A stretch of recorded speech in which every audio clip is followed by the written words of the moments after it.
Hi, I'm Sarah Cronin. Welcome to today's session, Managing Difficult Emotions. Just think of this as a toolkit of techniques. I'm just going to give you some hints and tips, some tools and techniques that you can use just to top up your toolkit of techniques to support you when you're managing difficult emotions. So in today's session, we're going to look at first of all, you're not your mind, and then we're going to look at a number of difficult emotions, and I've picked anger, worry, low mood, and general hints and tips that are going to help us when we're experiencing difficult emotions. This is not a definitive list of everything you could use to help you manage those emotions. You may well have techniques you're already using, in which case I'd recommend you continue with them and just think about some of these techniques and add them to that toolkit for yourselves. So I'm going to kick off with something called the symptom cycle. So we talk a lot about this in health, and on this symptom cycle here, you'll see a number of symptoms. And our job is to recognise when we experience that symptom, do something about it. So find a tool or technique to break that symptom cycle wherever it is. So we might be presenting with anxiety or worry. Our job is to take a breath, stop, find a technique to support anxiety and worry to break the symptom cycle there. Because when we don't do that, what will happen is the other symptoms in the symptom cycle will feed off that. So that's when you maybe find yourself in this vicious cycle of lots and lots of difficult symptoms. So our job is to recognise that we're experiencing a difficult emotion and find a technique to break the cycle at that point. Okay, so when we experience difficult emotions, how we feel, how we think, and how we act all play their part. So you might be feeling some of these things, so we might feel sad or numb or angry, or we feel things are out of control, we feel that we're completely alone. That's not a definitive list, that's just a number of things that you might experience, that you might be feeling. And you might have some of these thoughts, feeling that you can't cope, feeling things are out of control, you hate yourself, you can't be bothered.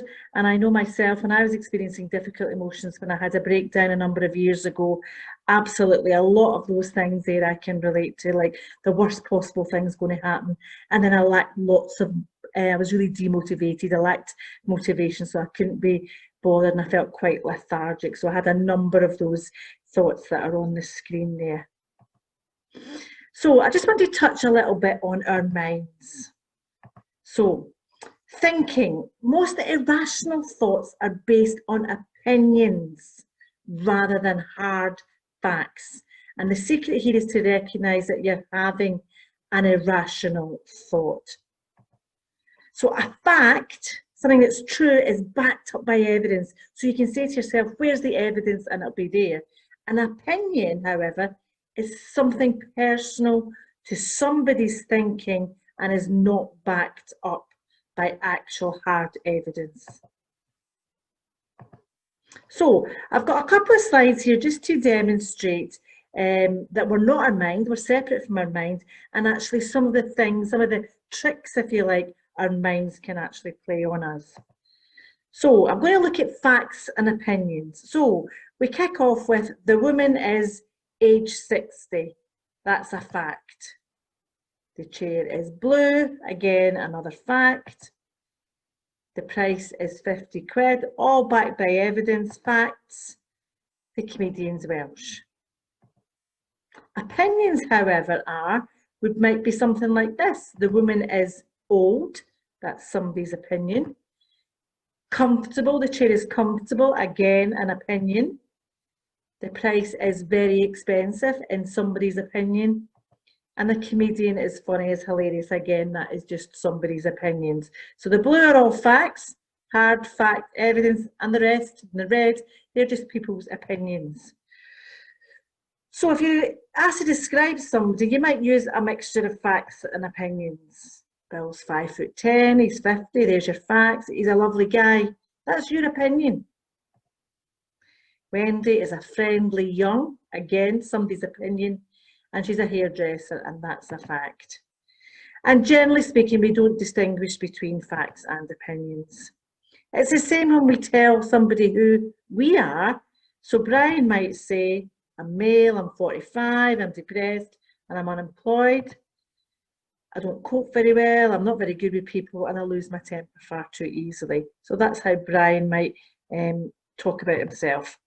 And again, that's a mixture of facts and opinions.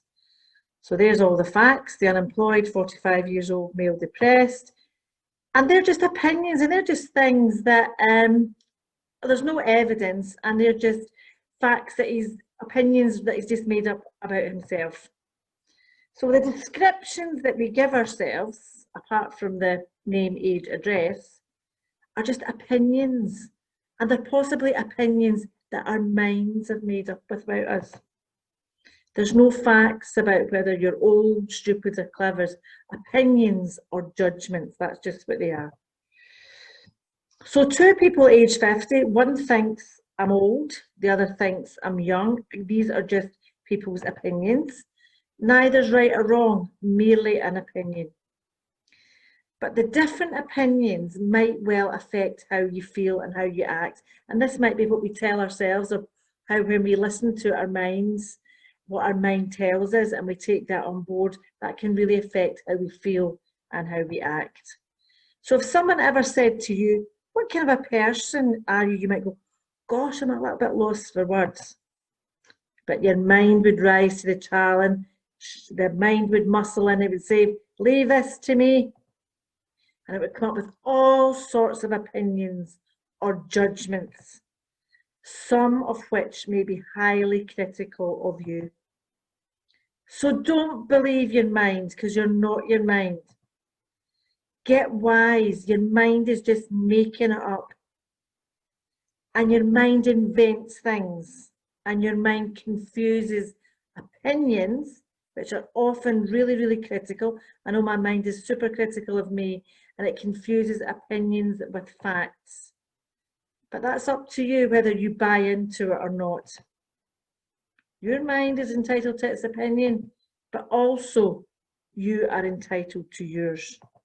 So remember, you're not your mind, and our minds can feed us with critical things, and their judgments and their opinions, and they're not facts. So that's just a wee overview really about how the mind can play a part when we struggle with difficult emotions and what it tells us.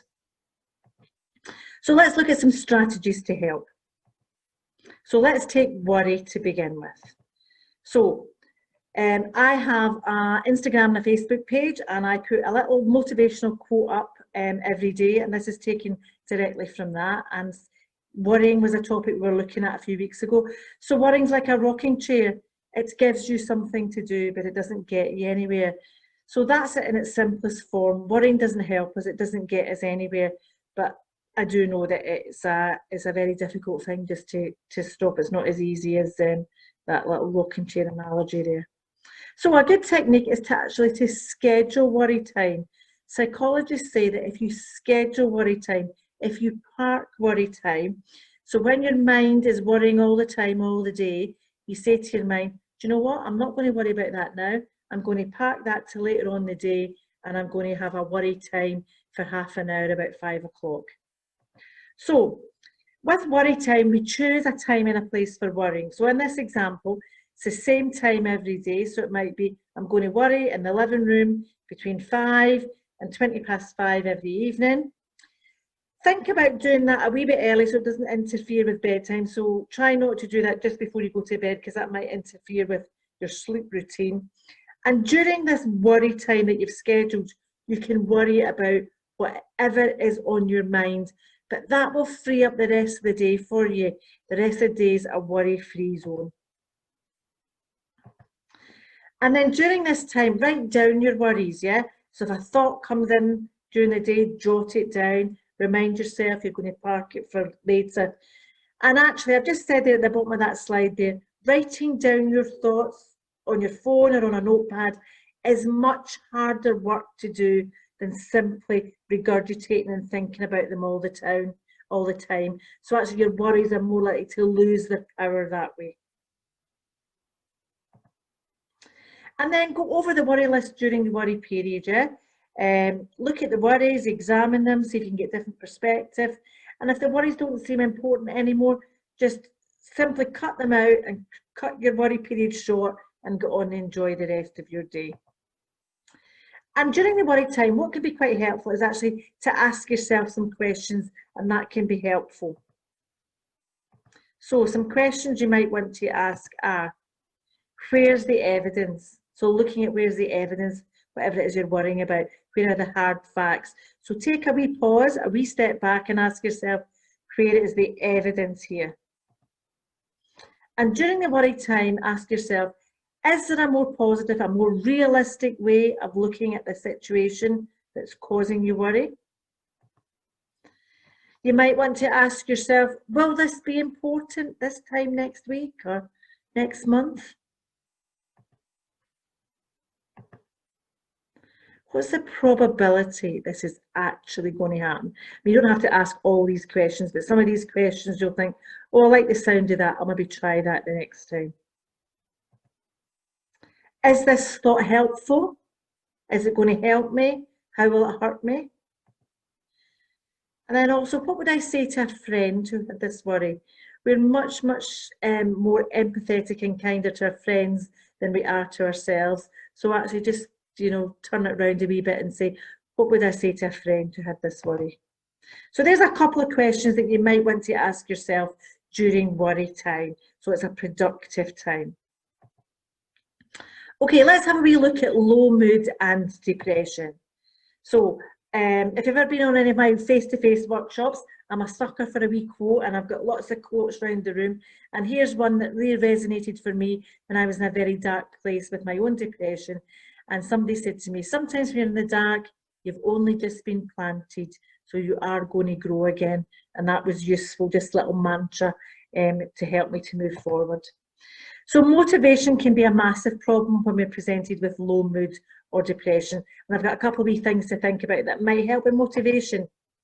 So this is a technique, 3 positives each day. Martin Seligman, he's an American psychologist. He wrote this book, Flourish, and in it he talks about working with 2 groups of people. They both came to him taking antidepressants. One group of people continued with antidepressants. The other group of people stopped the antidepressants and started to focus on positive things each day. And it was 3 wee things each day. And over a short period of time, the group of people who had stopped taking an antidepressant and had started to focus on this technique, their mood had improved significantly compared to the cohort of people who were still taking antidepressants. So it is better than taking antidepressants. But whoa, if you're taking antidepressants, don't stop taking them till you consult with a doctor, because that's a dangerous thing to do. And they're just wee things every day, but the small things in life. So 3 things might be, I had a nice cup of coffee in the garden this morning. I had a chat with my friend in the weekend. I had a walk around the park with a dog last evening. Whatever it is, just those wee things every day. So actually think of positive things. This was the first technique that actually got me up and out of my low mood and started to get me out of bed and start to get me out of that dark place. So personally, I think it's a wonderful idea, and one that certainly personally has helped me. Finding motivation, as I said, is difficult. There's a really good YouTube video with this admiral in the US talks about, if you want to change the world, start off by making your bed.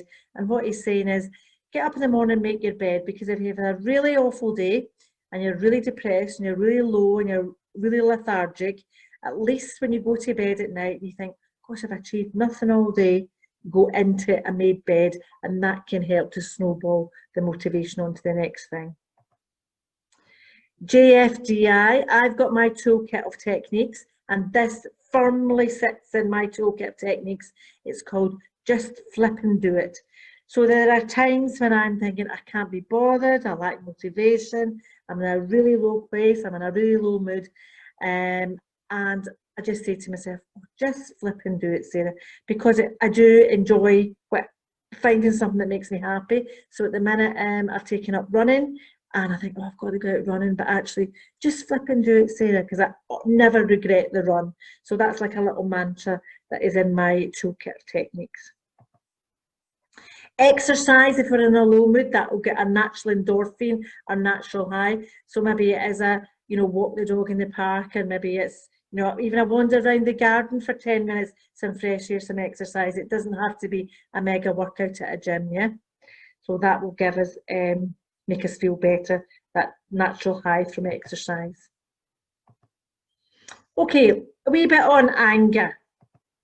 So with anger, think before you speak. So I know that's really difficult to do if I'm really super angry, but if we can just take a wee step back and pause. And I know when I'm angry, I take a physical step back and just go, whoa, okay, let's just think before I speak. I'm not doing a knee jerk here. I'm just going to have a wee pause. And then when you're calm, express yourself, express your anger, and use this really good communication strategy called I messages. So you would say, I felt, or I needed, rather than you did this or you did that. Now the you message blocks the ability to find resolution, and it blocks further communication, whereas I messages, we tend to express ourselves better by using an I message. And the you message is blaming, and the I messages are personal to us. Again, it's a practice technique.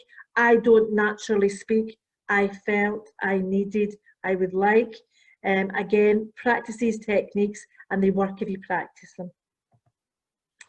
With anger, don't hold a grudge, don't hold on to it. So if we're able to not hold a grudge, we can then move forward and move out of it much quicker. And then there's the ranting journal. And I came across this a couple of years ago when I was doing a workshop on journaling, and I was doing some research. And all journaling is good, and you can capture all sorts of feelings. You can document all sorts of things. That's up to you what you want to do with your journal. It's a personal thing to you. But the ranting journal for anger I thought was quite good, because it had a little page in it that said, I'm so glad I didn't say this, and you wrote down things, and I wish I'd said that. So you get all the rant and the anger and the aggression out on the page, and that in itself can be quite cathartic. So a ranting journal for some people is something that can be helpful. With journaling though, it doesn't have to be writing things down.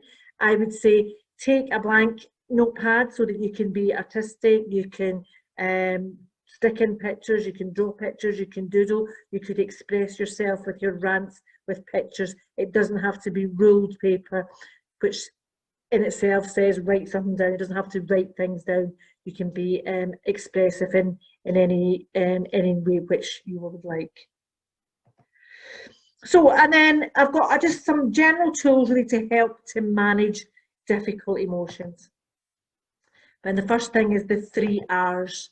So the first R is relaxation. If you can build some form of relaxation into your day, it's great for your well-being anyway, but it will help in times of difficult emotions. And that just might be sitting having a cup of tea in the garden. It doesn't have to be 2 hours mindful relaxation, sitting cross-legged on the floor. It doesn't have to be anything like that. It could be a nice warm relaxing bath, a cup of tea outside, whatever it is. If you can build in even 5-10 minutes into your day, that will help us. And then the next R is to reach out to others, so develop strong social networks. So problem half is a problem shared when we get difficult emotions, and it's finding the right people. Yeah, so choosing the right friends that you want to reach out to. And then we've got routine. If we've got some form of routine in our day, that can really help us when we're experiencing difficult emotions. So building in something the same every day to help us with routine. And again, even if that is just getting up at the same time every day and going to bed at the same time every day, that helps with structure, and that will help with routine. Being creative is something that can help us when we've got difficult emotions. So if you do something and you can see the fruit of your work at the end. So I found I took up gardening during lockdown. So I was harvesting potatoes and carrots last week. So actually that was great, and that just gave me such pleasure, and I could see the fruit of my work. It's a bit like if you cook a new recipe or you bake a cake, you've got the cake at the end of what you've done, or if you're flower arranging or you're doing art or whatever it might be, if you can do something creative, that in itself can help us when we have got tough times with difficult emotions. An optimistic outlook will really help us during these times.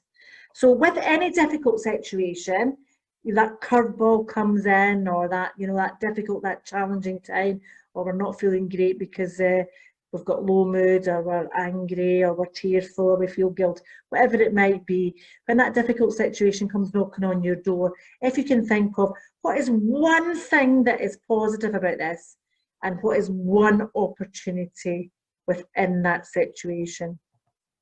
So you might just want to jot down now a recent difficult situation, and then have a think about what was one thing that was positive or good about it, and one opportunity that was presented. Humour, this is good. In any difficult, challenging times, if you can have some humour, it will get you through some really tough times. So about 20 years ago, I had a cancer diagnosis, and at the time I had a brand new baby and a 3-year-old. So my 3-year-old daughter was not best pleased she had a brother. She wanted a sister. So she wasn't best pleased, so she wasn't in a great mood. So she used to think it was really funny to take my wig off. I'd lost all my hair, take my wig off and run round the house or run round the supermarket with my wig. And I know people might be going, oh gosh, that's terrible. But it was just funny. It was just the funny side of things, and actually got us through some really tough and some difficult times. So if you can add humour into any situation and things are not going great, that would be really helpful. And a first aid for difficult emotions. What this is, we're all familiar with a first aid kit. So we're chopping the onions in the kitchen, we cut our finger, we go to the first aid kit, we put a plaster on it, there, it's all better. This works in the same way.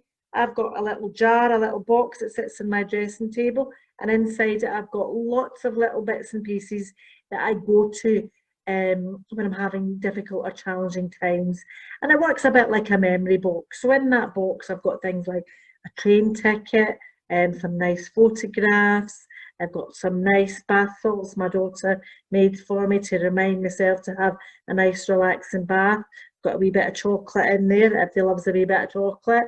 I've also got a tea bag to remind me to stop and to have a cup of tea. Just little things in there that can just lift my mood when I'm experiencing difficult emotions.